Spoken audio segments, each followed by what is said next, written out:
الحمد لله رب العالمين والصلاة والسلام على سيد الأنبياء والمرسلين أما بعد فأعوذ بالله من الشيطان الرجيم بسم الله الرحمن الرحيم الصلاة والسلام عليك يا رسول الله وعلى آلك وصحابك يا حبيب الله الصلاة والسلام عليك يا نبي الله وعلى آلك وصحابك يا نور الله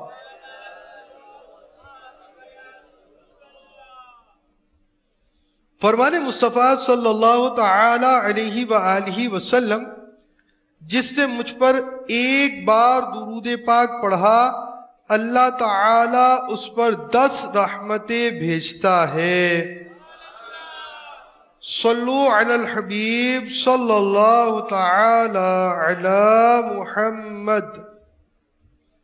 نیت المؤمن خیر من عملہ، مومن کی نیت اس کے عمل سے بہتر ہے، جس قدر اچھی نیتیں زیادہ اسی قدر ثواب بھی زیادہ۔ حصول ثواب آخرت رضا رب الانام کے لیے شریک رہیے۔ اللہ تعالیٰ کی رضا پانے ثواب کمانے کے لیے اول تا آخر شریک رہوں گا۔ جو بات سمجھ میں نہ آئی علماء اہل سنت دارالافتاء اہل سنت سے سمجھ لوں گا، جو سنا ہے اس پر عمل بھی کروں گا انشاءاللہ۔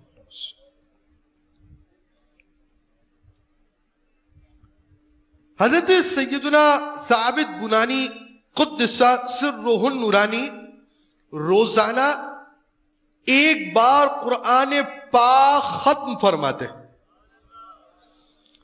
آپ رحمت اللہ تعالی علیہ ہمیشہ دن کو روزہ رکھتے اور ساری رات قیام یعنی عبادت فرماتے۔ جس مسجد سے گزرتے اس میں 2 رکعت تحیۃ المسجد ضرور پڑھتے، تحدیث نعمت بیان نعمت کے طور پر فرماتے۔ میں نے جامع مسجد کے ہر ستون کے پاس قرآن پاک کا ختم اور بارگاہ الہی میں گریہ کیا ہے۔ نماز اور تلاوت قرآن کے ساتھ آپ رحمت اللہ تعالی علیہ کو خصوصی محبت تھی۔ آپ رحمت اللہ تعالی علیہ کا جب انتقال ہوا، وفات کے بعد دوران تدفین جب دفن کیا جا رہا تھا، اچانک ایک اینٹ سرک کر قبر میں چلی گئی۔ لوگ اینٹ اٹھانے کے لیے جب جھکے تو یہ دیکھ کر حیران رہ گئے کہ آپ رحمت اللہ تعالی علیہ قبر میں کھڑے ہو کر نماز پڑھ رہے۔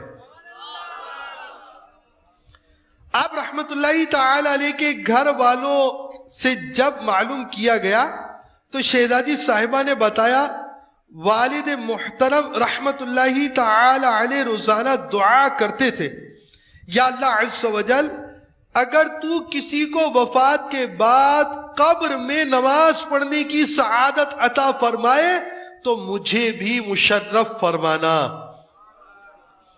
منقول ہے جب بھی لوگ آپ رحمت اللہ تعالی علیہ کے مزار پر انوار کے قریب سے گزرتے تو قبر انور سے تلاوت قرآن کی آواز آ رہی ہوتی۔ اللہ عز و جل کی ان پر رحمت ہو اور ان کے صدقے ہماری بے حساب مغفرت ہو، آمین بجاہ النبی الامین صلی اللہ تعالی علیہ وآلہ وسلم۔ دہن میلا نہیں ہوتا، بدن میلا نہیں ہوتا، خدا کے اولیاء کا تو کفن میلا نہیں ہوتا۔ صلو علی الحبیب صلی اللہ تعالی علی محمد۔ حضرت سیدنا انس رضی اللہ تعالی عنہ سے روایت ہے کہ رسول اکرم رحمت عالم نور مجسم شاہ آدم و بنی آدم رسول محتشم صلی اللہ تعالی علیہ وآلہ وسلم کا فرمان معظم ہے، جس شخص نے قرآن پاک سیکھا اور سکھایا اور جو کچھ قرآن پاک میں ہے اس پر عمل کیا، قرآن شریف اس کی شفاعت کرے گا اور جنت میں لے جائے گا۔ الہی خوب دے دے شوق قرآن کی تلاوت کا، شرف دے گنبد خضرا کے سائے میں شہادت کا۔ صلو علی الحبیب صلی اللہ تعالی علی محمد۔ قرآن مجید کی آیتوں میں غور و فکر کر کر نصیحت حاصل کرنی چاہیے۔ چنانچہ اللہ رب العالمین قرآن میں ارشاد فرماتا ہے، یہ قرآن ایک برکت والی کتاب ہے جو ہم نے تمہاری طرف نازل کی ہے تاکہ لوگ اس کی آیتوں میں غور و فکر کریں اور عقل مند نصیحت حاصل کریں۔ قرآن مجید فرقان حمید یقیناً باعث برکت ہے، اور قرآن مجید فرقان حمید کے کچھ آداب اور کچھ اغراض و مقاصد ہیں، ہمارے ذہن میں یہ باتیں ہونی چاہیے۔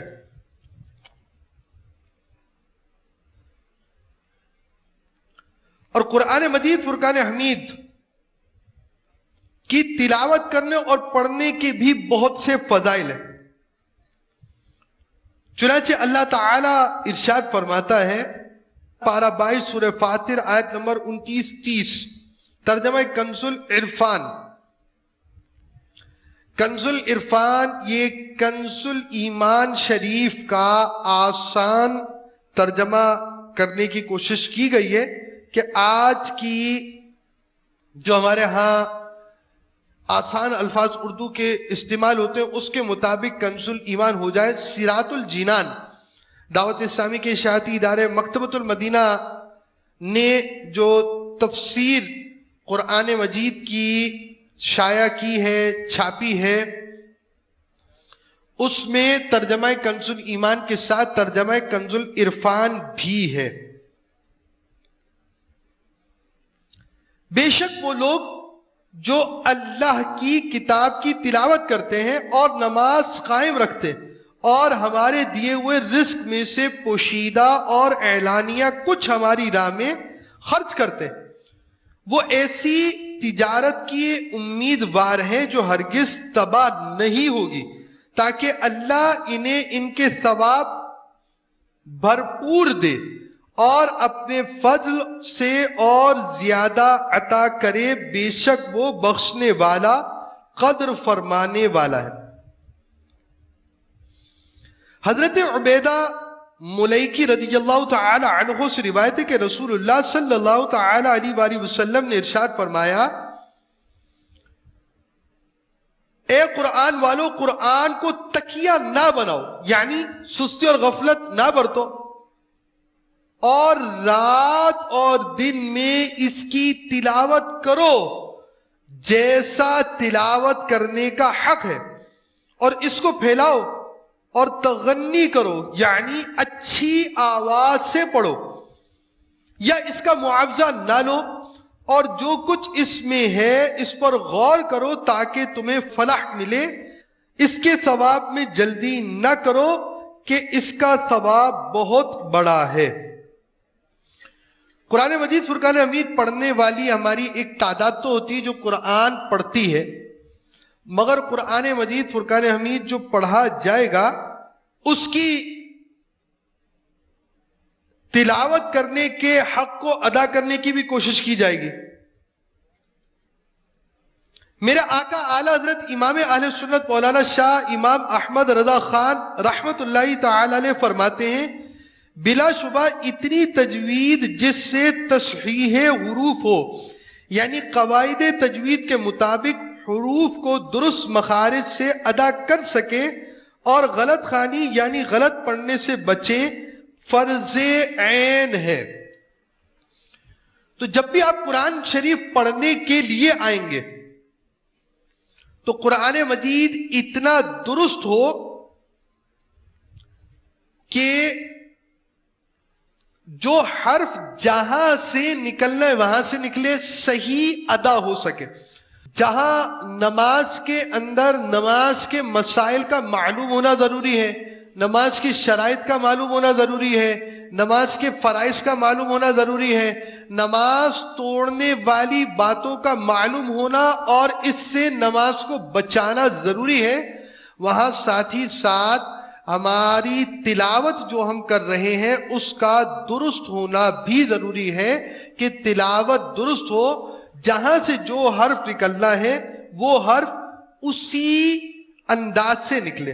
اعلی حضرت رحمت اللہ تعالی علیہ فتاوی رضویہ جلد 6 صفحہ 317 پر فرماتے ہیں، آج کل عوام بلکہ یہاں کے کثیر بلکہ اکثر خواص نے اس امر خطیر میں مداہنت و بے پرواہی اپنا شعار کر لی ہے. فقیر نے بگوش خود بعض مولوی صاحبوں کو پڑھتے سنا. یعنی عوام و خواص کا حال یہ ہے کہ میں نے خود سنا ہے کہ وہ قل هو اللہ کے بعد احد پڑھتے ہیں، حالانکہ نہ ہرگز اللہ الاحد نے احد فرمایا، نہ امین وحی یعنی جبریل علیہ السلام نے احد پہنچایا، نہ صاحب قرآن صلی اللہ تعالی علیہ وآلہ وسلم نے احد پڑھایا. پھر اسی قرآن کیوں کر کہا جائے گا؟ یعنی اگر اس نے قل هو اللہ احد کو احد پڑھا تو گویا اس نے قرآن پڑھا ہی نہیں. قرآن میں تو قل هو اللہ احد ہے. یاد رہے کہ احد کے معنی ایک اکیلا شریف و نذیر سے پاک نرالا، یعنی اس جیسا کوئی نہیں. اور احد کے معنی معاذ اللہ عز وجل بزدل کمزور. یہ ایک حرف کی مثال اعلی حضرت نے دی اور بڑے پیارے انداز سے سنائی. وہ لوگ جو اگر یہ سمجھے کہ قرآن پاک کا صرف ایک حرف غلط پڑھتے ہیں، مثلا بھائی مجھ سے ہا ادا نہیں ہوتی، مجھ سے عین ادا نہیں ہوتی، کوئی ایک حرف اس سے ادا نہیں ہو سکتا، تو ایک مقام پر بھی ایک حرف اگر تبدیل ہو جاتا ہے اس کے کتنے نقصان ہوتے ہیں. جیسے سورہ اخلاص کے اندر احد کی جگہ احد کے نام، تو اعلیٰ حضرت رحمت اللہ تعالی علیہ ارشاد فرماتے اللہ رب العالمین کی طرف سے جو قرآن نازل ہوا ہے اس میں احد نہیں ہے، احد ہے. احد ہا سے نہیں، ہاتھی والی ہا سے نہیں ہے، حلوے میں جو ہا ہوتی ہے اس سے ہے. تو جس نے احد کہا تو یہ تو وہ قرآن ہی نہیں ہے جو اللہ نے نازل کیا ہے، یہ وہ کلام ہی نہیں ہے جو جبریل امین لے کر آئے، یہ وہ بات ہی نہیں، یہ وہ چیز پہنچانا ہی نہیں جو پیارے آقا صلی اللہ تعالی علیہ وآلہ وسلم نے پہنچایا. تو ایک حرف کے تبدیلی کی وجہ سے نہ ہم اس طرح قرآن پڑھ رہے ہیں جو اللہ نے نازل کیا، نہ قرآن مجید فرقان حمید اس انداز سے ہے جو جبریل امین لے کر آئے، نہ اس انداز سے ہے کہ جس کی پیارے آقا صلی اللہ تعالی علیہ وآلہ وسلم نے تعلیم فرمائی. ایک حرف کی تبدیلی کی وجہ سے اتنی بڑے وبال، اور پھر معنی میں تبدیلی آ جاتی ہے. احد کا معنی اکیلا، اس جیسا کوئی نہیں ہے، جس کی مثل کوئی نہیں، اور وہ نظیر سے اپنی مثل سے پاک ہے، احد ہے، اکیلا ہے. اور احد کے معنی بزدل کمزور ہے. ایک حرف کی تبدیلی سے معنی میں بہت زیادہ تبدیلی ہو جاتی ہے.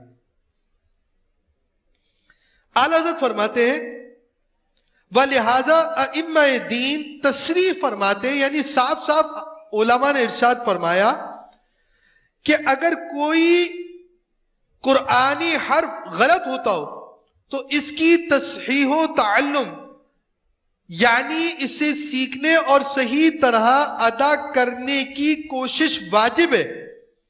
بلکہ بہت علماء نے اس سعی کی کوئی حد مقرر نہ کی اور حکم دیا کہ عمر بھر روز و شب ہمیشہ جہد کوشش کیے جائے، کبھی اس کے ترک میں معذور نہ ہوگا، یعنی اس کوشش کو اس وقت تک جاری رکھے جب تک سیکھ نہ لے۔ اب یہ کہ بھائی عمر زیادہ ہو گئی ہے، حروف ادا نہیں ہوتے، صحیح طریقے سے پڑھ نہیں پاتا، وہ ایک بات اپنی جگہ درست ہے کہ بچپن میں پڑھنا آسان ہوتا ہے، استاد سے پڑھ لیا جائے تو آسان ہوتا ہے۔ اب بچپن میں یہ سیکھا نہیں اور پھر عمر زیادہ ہوتی جا رہی ہے، تو زیادہ عمر ہونے کا مقصد یہ نہیں ہے کہ آپ قرآن غلط پڑھ لیں، آپ کو مشقت اٹھانی پڑے گی، کوشش کرنی پڑے گی، اور یہ ترکیب ہوگی کہ اس کے لیے مشق کرنی پڑے گی، صبح شام دوپہر اس کو سیکھنا پڑے گا۔ دیکھیے اللہ تعالی کا کلام پڑھ رہے ہیں تو اللہ کا کلام ویسا پڑھا جائے جیسے نازل ہوا ہے، اللہ کا کلام ویسا پڑھا جائے جیسے پیارے آقا صلی اللہ تعالی علیہ وسلم نے پڑھا، اللہ کا کلام ویسا پڑھا جائے جیسے صحابہ کرام علیہم رضوان پڑھتے تھے۔ اور جب قرآن غلط پڑھ رہا ہے تو قرآن سیکھنا لازم، اور سیکھنے کا یہ مقصد نہیں ہے کہ آپ نے 2 منٹ دے دیے، آدھا منٹ دے دیا، آدھا گھنٹہ ایک آدھ ہفتے کے اندر دے دیا اور قرآن سیکھ رہے، نہیں، صبح شام کوشش کرنی ہے۔ کیا ایسا نہیں ہوتا کہ لوگ کاروبار کے لیے صبح شام کوشش کرتے ہیں؟ کاروبار کا کیا نفع ہے؟ دنیاوی فائدہ ہے، دنیاوی طور پر زندگی کے لیے کاروبار کی ضرورت ہے۔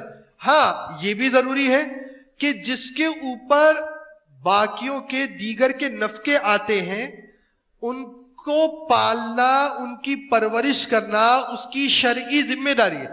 یہ بات صحیح ہے کہ اسے اتنی حد تک تو کمانا ہے کہ جن کی پرورش اس کے ذمے ہے وہ کر سکے، خود اپنے معاملات کو دیکھ سکے، مگر ساتھ ساتھ قرآن درست پڑھنا بھی تو اس کی ذمہ داری ہے۔ قرآن درست کرنے کے لیے ایسے اسلامی بھائیوں کو وقت نکالنا ہوگا جو قرآن مجید فرقان حمید درست نہیں پڑھتے، صبح و شام پڑھے، رات کو مدرسۃ المدینہ بالغان پڑھے، فجر کے بعد بھی مدرسۃ المدینہ بالغان بعض جگہ ہوتے وہاں پر وقت دیں، مارکیٹ ایریا میں ہوتے تو ظہر کے بعد بعض ہماری مارکیٹس میں مدارس المدینہ ہوتے، آپ کے یہاں نہیں ہوتے، تو آپ اس کی ترکیب ایسے بنائیں کہ یہاں پر آپ جو ہے مارکیٹ کے اندر مدرسۃ المدینہ کا اہتمام کریں، وہاں شریک ہو، اور یہاں سے جانے کے بعد ہمیں 12 مدنی کاموں میں بھی شریک ہونا چاہیے، اور ان 12 مدنی کاموں میں ایک کام مدرسۃ المدینہ بالغان بھی ہے، تو مدرسۃ المدینہ بالغان کی اگر ہمیں ضرورت ہے تو ہمیں یہ پڑھنا ہوگا، اور صرف یہی نہیں پڑھنا ہوگا بلکہ اس کے لیے زیادہ کوشش بھی کرنی ہوگی۔ اچھا، قرآن شریف ہی نہیں بلکہ نماز میں جتنے اذکار پڑھے جاتے ہیں، نماز میں 2 طرح کی چیزیں پڑھتے ہیں آپ، ایک قرآن پڑھتے ہیں، اور قرآن کے علاوہ جتنی چیزیں پڑھی جاتی ہیں اس کو اذکار نماز کہا جاتا ہے۔ اذکار نماز کا درست ہونا یہ بھی ضروری ہے۔ نماز کے احکام صفحہ 209 پر ہے، جس نے سبحان ربی العظیم کو عظیم ذو کی جگہ ذا پڑھ دیا، نماز جاتی رہی، یعنی نماز ٹوٹ گئی، لہذا جس سے عظیم صحیح ادا نہ ہو وہ سبحان ربی الکریم پڑھے۔ تو قرآن مجید فرقان حمید نماز کے اندر جو بھی چیز پڑھی جاتی ہے اس کا درست ہونا ضروری ہے۔ یہ نہ ہو کہ ہم قرآن غلط پڑھ رہے ہوں۔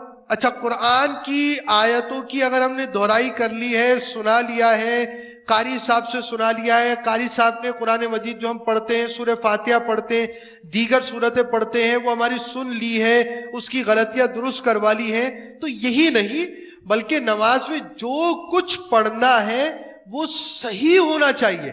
اگر صحیح نہیں ہوگا، ایک حرف کی بھی غلطی بسا اوقات معنی ایسے بدل دیتی ہے کہ نماز توڑ دیتی ہے۔ صرف نماز میں کھانا پینے بیٹھ گئے، بات چیت کرنا شروع کر دی تو ہی نماز نہیں ٹوٹتی، نماز ٹوٹنے کے بہت سے اسباب ہیں، بہت سی باتیں ہیں، اور ان میں غلط طریقے سے قرآن پڑھنا بھی ہے۔ بعض غلط طریقے سے قرآن پڑھنے سے نماز ٹوٹ جائے گی، اور اذکار نماز میں جو کچھ پڑھا جاتا ہے وہ بھی درست ہونا چاہیے۔ یعنی ایک مسلمان ہے، اس کو سیکھنے سکھانے کے تعلق سے فرائض علوم بھی آنے چاہیے، نماز کے مسائل بھی آنے چاہیے، اور ساتھ ساتھ قرآن مجید جو وہ پڑھ رہا ہو وہ بھی درست ہو، بلکہ اذکار نماز، جو نماز کے اذکار پڑھے جاتے ہیں وہ بھی درست ہو۔ قرآن شریف کا درست ہونا دو طرح سے ہے، ایک تو یہ کہ نماز درست ہو جائے نماز کے تعلق سے، اور دوسرا یہ کہ بعض چیزیں غلطیاں ایسی ہوتی ہیں کہ نماز درست ہو جاتی ہے مگر اس کا پڑھنا، قرآن کا اس طرح پڑھنا ناجائز ہے، گناہ ہے، بعض صورتوں میں حرام بھی ہے۔ تو قرآن مجید فرقان حمید پڑھ رہے ہیں مگر گناہ مل رہا ہو، کتنی عجیب سی بات ہے۔ ایک شخص اٹھے، وضو کرے، نیند خراب کرے، اٹھنے کے بعد وضو کرنے کے بعد تلاوت قرآن کر رہا ہے، اور قرآن مجید فرقان حمید کی برکتیں پانے کے لیے وہ آ رہا ہے مگر غلط پڑھ رہا ہے، اور اسے غلط پڑھنے کا گناہ مل رہا ہے۔ دعوت اسلامی کے اشاعتی ادارے مکتبۃ المدینہ کے مطبوعہ رسالے تلاوت کی فضیلت کے صفحہ 14 پر تلاوت کے مدنی پھولوں میں سے چند مدنی پھول، کچھ آداب اور کچھ مدنی پھول بیان کیے جاتے ہیں۔ قرآن مجید کو نہایت اچھی آواز سے پڑھنا چاہیے، اگر آواز اچھی نہ ہو تو اچھی آواز بنانے کی کوشش کرے، مگر لحن کے ساتھ پڑھنا کہ حروف میں کمی بیشی ہو جائے جیسے گانے والے کیا کرتے ہیں، یہ ناجائز ہے، بلکہ پڑھنے میں قواعد تجوید کی رعایت کیجیے۔ قرآن مجید بلند آواز سے پڑھنا افضل ہے، جبکہ کسی مریض یا نمازی یا سوتے ہوئے کو ایذا نہ ہو۔ قرآن پڑھنے میں بھی سونے والوں مریضوں کی رعایت کرنا ضروری ہے۔ مسجد میں دوسرے لوگ ہوں، نماز یا اپنے ورد وظائف پڑھ رہے ہوں، اس وقت فقط اتنی آواز سے تلاوت کیجئے کہ صرف آپ خود سن سکے، برابر والے کو آواز نہ پہنچے۔ جہاں کوئی شخص علم دین پڑھا رہا ہے یا طالب علم دین کے تکرار کرتے یا مطالعات دیکھتے ہوں، وہاں بھی بلند آواز سے پڑھنا منع ہے۔ غسل خانے اور نجاست کی جگہوں میں قرآن مجید پڑھنا ناجائز ہے۔ جو شخص غلط پڑھتا ہو تو سننے والے پر واجب ہے کہ بتا دے، بشرط یہ کہ بتا دینے کی وجہ سے کینہ و حسد پیدا نہ ہو۔ جب قرآن پاک کی صورتیں یا آیتیں پڑھی جاتی ہیں اس وقت بعض لوگ چپ تو رہتے مگر ادھر ادھر دیکھنے اور دیگر حرکات و اشارات وغیرہ سے باز نہیں آتے۔ ایسوں کی خدمت میں عرض ہے کہ چپ رہنے کے ساتھ ساتھ غور سے سننا بھی لازم ہے، جیسا کہ فتاوی رضویہ جلد 23 صفحہ 326 پر میرے آقا اعلی حضرت امام اہل سنت مولانا شاہ امام احمد رضا خان رحمت اللہ تعالی علیہ فرماتے ہیں، قرآن مجید پڑھا جائے اسے کان لگا کر غور سے سننا اور خاموش رہنا فرض ہے۔ اللہ تعالی ارشاد فرماتا ہے، اور جب قرآن پڑھا جائے تو اسے کان لگا کر سنو اور خاموش رہو کہ تم پر رحم ہو۔ قرآن مجید فرقان حمید جو یاد ہو وہ یاد رکھے۔ دعوت اسلامی کے اشاعتی ادارے مکتبۃ المدینہ کے مطبوعہ رسالے بیمار عابد کے آخری صفحے پر موجود مدنی پھول۔ یقیناً حفظ قرآن کریم کار ثواب عظیم ہے، مگر یاد رہے حفظ قرآن آسان مگر عمر بھر اس کو یاد رکھنا دشوار ہے۔ حفاظ و حافظات کو چاہیے کہ روزانہ کم از کم ایک پارہ لازماً تلاوت کر لیا کریں۔ جو حفاظ رمضان المبارک کی آمد سے تھوڑا عرصہ قبل فقط مصلی سنانے کے لیے منزل پکی کرتے ہیں، اور اس کے علاوہ معاذ اللہ عز و جل سارا سال غفلت کے سبب کئی آیات بھلائے رہتے، وہ بار بار سنے اور خوف خدا سے لرزے۔ فرمان مصطفیٰ صلی اللہ تعالی علیہ وآلہ وسلم، جو شخص قرآن پڑھے پھر اسے بھلا دے تو قیامت کے دن اللہ تعالی سے کوڑی ہو کر ملے۔ صدر الشریعہ بدر الطریقہ حضرت علامہ مولانا مفتی امجد علی اعظمی رحمت اللہ تعالی علیہ فرماتے ہیں، قرآن پڑھ کر بھلا دینا گناہ ہے۔ جو قرآنی آیات یاد کرنے کے بعد بھلا دے گا بروز قیامت اندھا اٹھایا جائے گا۔ اعلیٰ حضرت رحمت اللہ تعالی علیہ فرماتے ہیں، اس سے زیادہ نادان کون ہے جسے خدا نے ایسی ہمت بخشی اور وہ اسے اپنے ہاتھ سے کھو دے۔ اگر قدر اس حفظ قرآن پاک کی جانتا اور جو ثواب اور درجات اس پر موعود ہیں، یعنی جن کا وعدہ کیا گیا ہے، ان سے واقف ہوتا تو اسے جان و دل سے زیادہ عزیز یعنی پیارا رکھتا۔ مزید فرماتے ہیں، جہاں تک ہو سکے اس کے پڑھانے اور حفظ کرانے اور خود یاد رکھنے میں کوشش کرے تاکہ وہ ثواب جو اس پر موعود یعنی وعدہ کیے گئے ہیں حاصل ہو اور بروز قیامت اندھا کوڑی اٹھنے سے نجات پائے۔ تو ہمیں قرآن مجید فرقان حمید پورے سال ہی پڑھنا چاہیے، اور بعض آیتیں ہمیں یاد ہوتی ہیں۔ ہمارے پاس نا قرآن پاک کی وہ آیتیں جو ہمیں یاد ہوتی ہیں یا ہم سن کر یاد کر لیتے، ہم اپنے پاس نوٹ رکھا کریں اور اسے ہر ہفتے ہر ماہ اس کی دہرائی بھی کریں۔ ختم قرآن کے موقع پر جیسے رمضان مبارک میں ایک تعداد ختم قرآن کرتی ہے، تو یہ اپنے پر ڈائری کے اندر نوٹ کرے کون کون سی آیتیں کون کون سی صورتیں مجھے حفظ ہیں، اور پھر اس کی دہرائی بھی کرنی چاہیے تاکہ قرآن پاک جتنا ہمیں حفظ ہو وہ حفظ باقی رہے۔ اللہ تعالی ہمیں قرآن مجید فرقان حمید درست طریقے سے پڑھنے اور اپنی نمازیں درست کرنے کی توفیق عطا فرمائے، آمین بجاہ النبی الامین صلی اللہ تعالی علیہ وآلہ وسلم۔ فیضان نماز صلو علی الحبیب صلی اللہ تعالی علی محمد۔